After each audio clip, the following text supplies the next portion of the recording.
नमस्कार, कैथल खबर से मैं विक्रम यादव। इस समय गर्मी पूरे जोरों पर है और हीट वेव भी काफ़ी चल रही है। तो इस समय बात करें कैथल के टेम्परेचर की, तो 40 डिग्री से ऊपर लगातार जो टेम्परेचर है वो चला हुआ है। तो किस तरह से आपने इस गर्मी के मौसम में ध्यान रखना है अपने स्वास्थ्य का और किस तरह से आपने इस हीट वेव से बचना है, तो मेरे साथ जो मेहता हॉस्पिटल से डॉक्टर कुशल मेहता मौजूद हैं, तो उनसे जानकारी लेंगे और सलाह भी लेंगे कि क्या कुछ सावधानियां आपने इस गर्मी के मौसम में बरतनी है और किस तरह से आपने आपका रूटीन रखना है। तो यही बातचीत कर लेते हैं। नमस्कार डॉक्टर साहब। नमस्कार जी। डॉक्टर साहब बताइए, जिस तरह से गर्मी का मौसम है, हीट वेव भी चल रही है, तो काफ़ी लू है जो चल रही है, क्या कुछ सावधानियां बरतें, किस तरह से आमजन बचे? देखिए, जैसे हम देखते हैं कि मई से लेकर जुलाई तक गर्मी का मौसम रहता है। तो जून के अंदर देखा जाता है कि सबसे ज़्यादा तापमान और जो कि टेम्परेचर काफ़ी ज़्यादा बढ़ता है जी। तो आजकल 42-43 डिग्री टेम्परेचर जा रहा है जी। तो इसके अंदर बहुत ज़्यादा गर्मी, जैसे गर्म हवा, ये सब चलती है। दोपहर के वक्त काफ़ी ज़्यादा होती है। तो इसके अंदर जो हमें सावधानी बरतनी चाहिए कि हमें ज़रूरी काम हो तभी हमें बाहर निकलना चाहिए। और अगर हमें बाहर जाना भी है किसी मजबूरी के लिए तो हमें खुले कपड़े पहन के जाना चाहिए, जिससे कि वेंटिलेशन थोड़ी सी बनी रहे।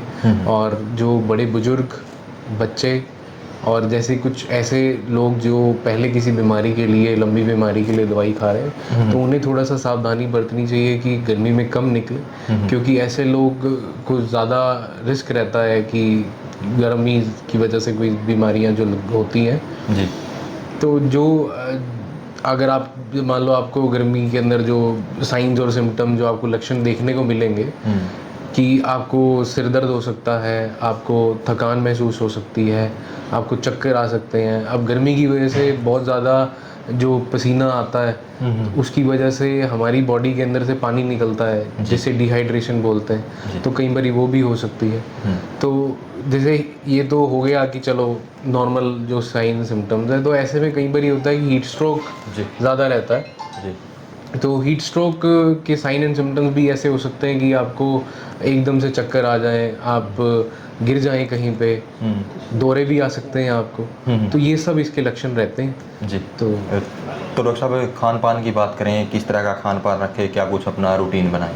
देखिए, इस समय पर जो आपका नॉर्मल रूटीन होता है, जो आप रूटीन में पानी पीते हैं, हमें इससे ज़्यादा मात्रा में पानी पीना चाहिए। कि अगर हम 2 से 3 लीटर पानी पीते हैं तो गर्मियों में हमें थोड़ा सा ज़्यादा पानी पीना चाहिए, क्योंकि हम सारा दिन हमारा काम, आजकल एसी में लोग बैठते हैं, हम सब एसी में करते हैं काम, तो इसके लिए डिहाइड्रेशन होने के चांसेस थोड़े ज़्यादा रहते हैं। तो उसके लिए हमारी जो इनटेक है पानी का, हमें बढ़ाना चाहिए। जी। और क्या कुछ खाने में लेना चाहिए, जैसे हल्का खाना या कुछ, जैसे गर्मी के मौसम को देखते हुए? देखिए, जैसे हम एकदम से गर्मी से आते हैं और एकदम से कुछ ठंडा ले लेते हैं तो वो ज़्यादा हमारे लिए नुकसानदायक है। तो एकदम से ज़्यादा ठंडी चीज़ गर्मी से आने के बाद थोड़ा सा अवॉइड कीजिए। जी।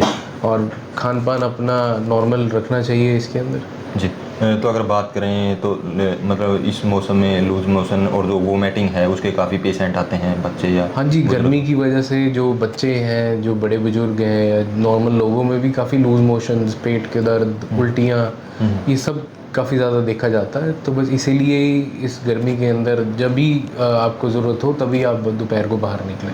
जी। लोग सब जैसे एयर कंडीशन यानी एसी में, सब आजकल ज़्यादातर लोग एसी में रहते हैं और एकदम से बाहर निकल जाते हैं, तो इसका क्या कुछ इफ़ेक्ट पड़ता है?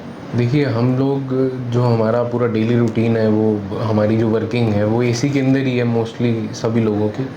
तो एकदम से जब हम बाहर गर्मी में निकलते हैं तो वो टेम्परेचर का वेरिएशन हो जाता है। गर्मी में निकलने से क्या होता है कि हमारा जो बॉडी का तापमान है वो गर्म की तरफ ज़्यादा बढ़ता है, जिसकी वजह से ये सारी दिक्कतें बढ़ती हैं। तो एकदम से आप बाहर ना निकलें, एसी को बंद रखें या एसी का टेम्परेचर थोड़ा सा नॉर्मल करके फिर ही बाहर निकलें। तो बच्चों के लिए क्या कुछ, जो छोटे बच्चे होते हैं उनके लिए क्या कुछ सावधानियां बरतें हैं, क्या कुछ रूटीन में खान पान उनको दें?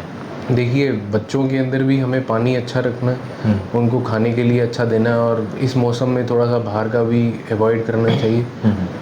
और बाकी बच्चों को कपड़े पूरे पहनाएं कि ताकि गर्मी ना लगे, लेकिन थोड़े से लूज़ कपड़े होने तो ज़्यादा बेटर है। जी। तो जो सिम्टम आपने बताया, अगर ये चीज़ें लगती हैं तो स्पेशलिस्ट डॉक्टर की सलाह ले लेनी चाहिए। देखिए, अगर किसी को बहुत ज़्यादा गर्मी लगती है, बहुत ज़्यादा ऐसे आपको लगता है कि किसी इंसान कोई चक्कर खा के गिर गया है, तो आप तुरंत अपने आसपास अस्पताल में लेकर जाइए, हॉस्पिटल में लेकर जाइए। लेकिन तब तक के लिए आप कोई भी बर्फ़ वगैरह से या किसी ठंडे कपड़े से उसके तापमान को थोड़ा सा कम करने की कोशिश कीजिए।